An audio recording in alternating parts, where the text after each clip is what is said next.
আসসালামু আলাইকুম রহমতুল্লাহি ওবরাকাতু। আজকে আলোচনা করব আমি সূরা হজের ৭৩ নম্বর আয়াত নিয়ে। যে আয়াতটাকে বলা হয়েছে মুওয়াজ্জাতুল কোরআন বা কোরআনের অলৌকিকত্ব। আর এই আয়াত দ্বারা আল্লাহ সুবহানাহু ওয়া তাআলা সমগ্র মানবজাতিকে চ্যালেঞ্জ করছে।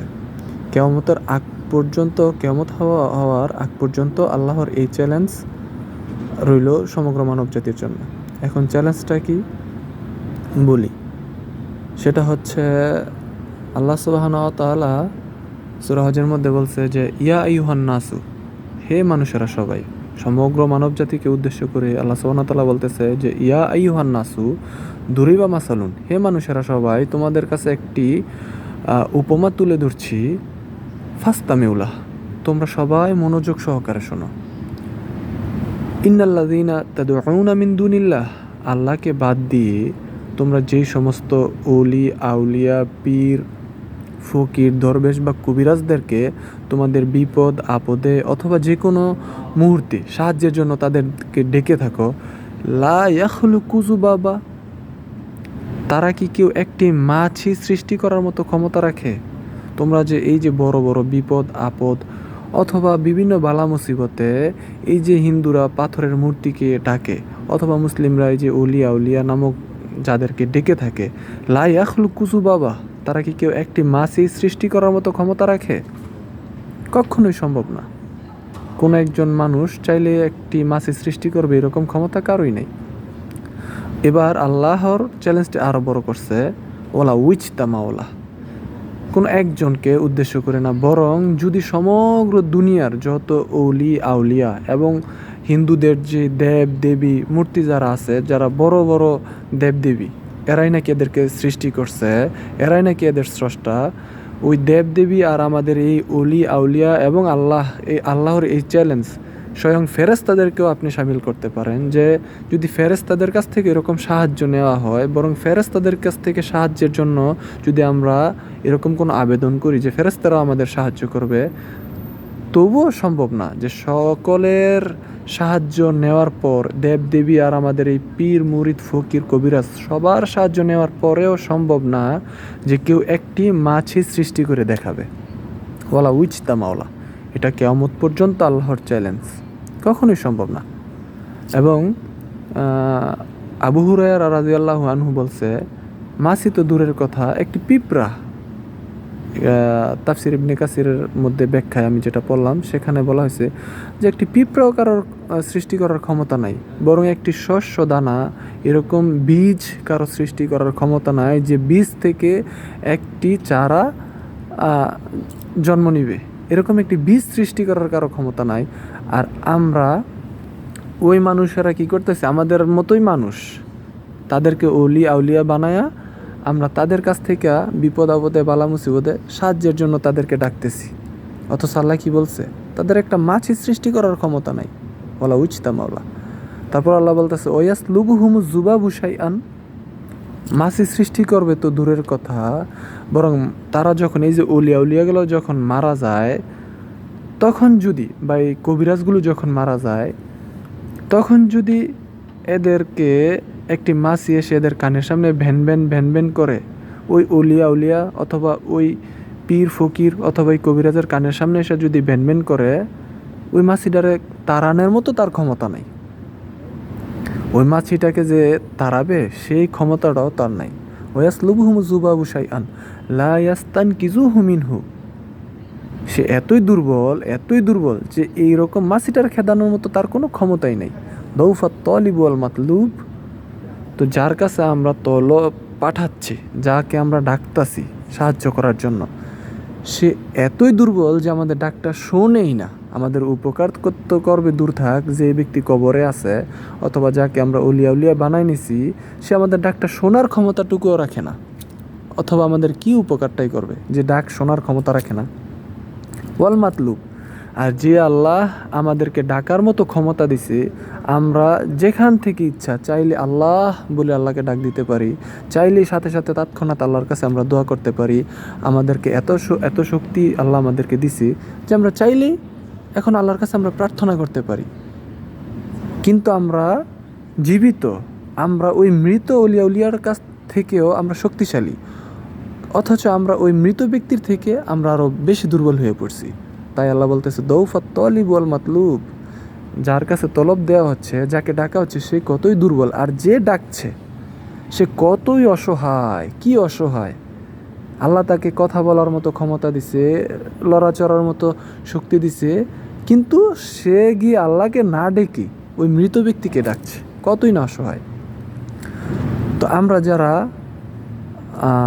সন্তান, অনেকের বাবু হয় না, সন্তান হয় না, এই জন্য কী করি, কবিরাজের কাছে যাই, কবিরাজের কাছে যাই।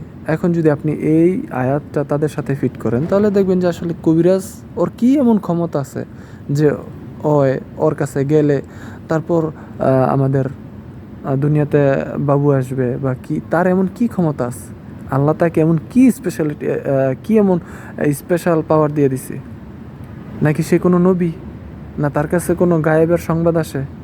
তাহলে কি করে আমরা একজন কবিরাজের কাছে যাই? আর অধিকাংশ কবিরাজরাই ফাসেক, মুশরিক, কাফের, বড় বড় কাফের কবিরাজরা। ওরা আল্লাহর দিনকে অস্বীকার করে, ঠিকমতো মানে না, নামাজ পড়ে না।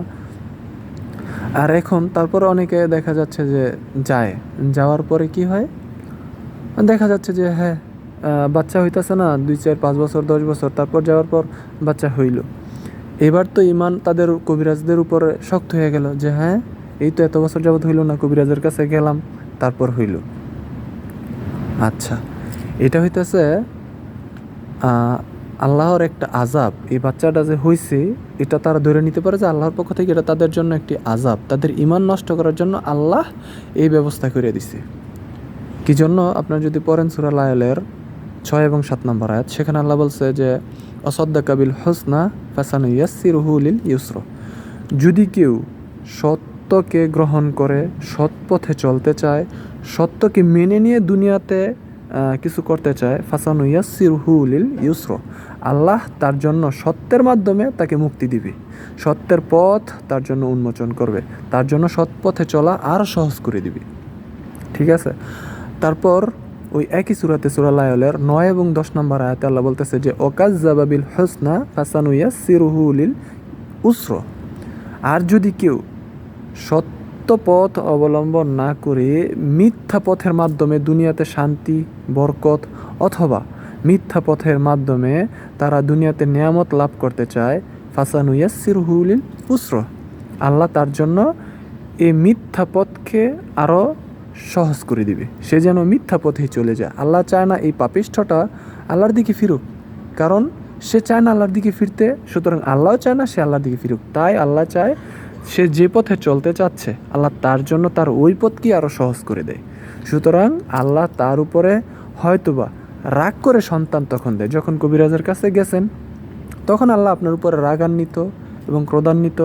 আল্লাহ চায় যে তুই আমার উপরে তাওয়াক্কুল না করে কবিরাজের উপরে করছস, আচ্ছা তোর বিশ্বাসটা আমি কবিরাজের দিকেই ফিরাই দিলাম, এই নে তোকে সন্তান দিলাম, তোর ঈমান ধ্বংস করে দিলাম। ঠিক আছে? তো এটা অনেক সময় আল্লাহর রাগ এবং ক্রোধের ফসল। কিন্তু আমরা অনেক সময় কী ভাবি যে কবিরাজের কাছে যাওয়াতে এরকম হয়েছে। যেমন আবার অনেকে সাপে সবল দিল, সাপে কামড় দেওয়ার পর কবিরাজের কাছে গেল, যাওয়ার পর দেখা যায় জারফুক করে দিল, বাস ভালো হয়ে গেল। আসলে এইখানে একটা কবিরাজের কি, ওই যে জ্বরে বগ মরে শিয়ালের কেরামতি বাড়ে। কীভাবে? সাপ যখন কামড় দেয় তখন আপনার আত্মরক্ষার জন্য সবসময় সাপ বিষ ঢালার জন্য বা মানুষকে হত্যা করার জন্য কামড় দেয় না। 20% বা 40% সময়ে ওরা কী করে, মানুষকে শুধু ভয় দেখানোর জন্য ছোবল দেয়, কিন্তু বিষ ছাড়ে না। আমি এটা বানিয়ে বা আমার নিজের মন করা কথা বলতেছি না, যদি বিশ্বাস না হয় গুগলে সার্চ দিয়ে দেখতে পারেন। আমি গুগল থেকে দেখে তারপরে বলতেছি যে 20% কিছু কিছু সাপ 40% সময় ওরা বিষ ঢালে না, শুধু ছোবল দেয় নিজেদের আত্মরক্ষার জন্য। তো যেহেতু বিষ ঢালে না, এখন যদি আপনি কবিরাজের কাছে নেন, তো কবিরাজ জারফুক করে দিলে দেখা যায় স্বাভাবিক সুস্থ হয়ে যাবে। তখন এই তো মানুষের এই যে কবিরাজের দিকে বিশ্বাস বেড়ে গেল, যে কবিরাজের কাছে যাওয়াতে এই তো আমি ভালো হয়ে গেলাম, বিশ্বাস নষ্ট, ঈমান নষ্ট হয়ে গেল। ঠিক আছে? ঈমান ধ্বংস হয়ে গেল। অথচ সাপ বিষ ঢালে নাই, কিন্তু কবিরাজের কেরামতি কিন্তু ঠিকই বেড়ে গেছে। সুতরাং আপনাদেরকে আমি অনুরোধ করব যে কখনোই যত বালা মুসিবত আসুক, বালা মুসিবত সব কিছু আসে আল্লাহর পক্ষ থেকে। সুতরাং ধৈর্য ধারণ করবেন, আল্লাহর কাছে প্রার্থনা করবেন, কখনো কোনো দিন কবিরাজের কাছে যাবেন না, তাবিজ কবজ ব্যবহার করবেন না, এগুলো স্পষ্ট শিরক। কবিরাজ ও নিজেরই কোনো দিনদারিত্বার ঠিক নেই, নিজে একজন কাফের অথবা মুশরিক অথবা বড় ফাসেক।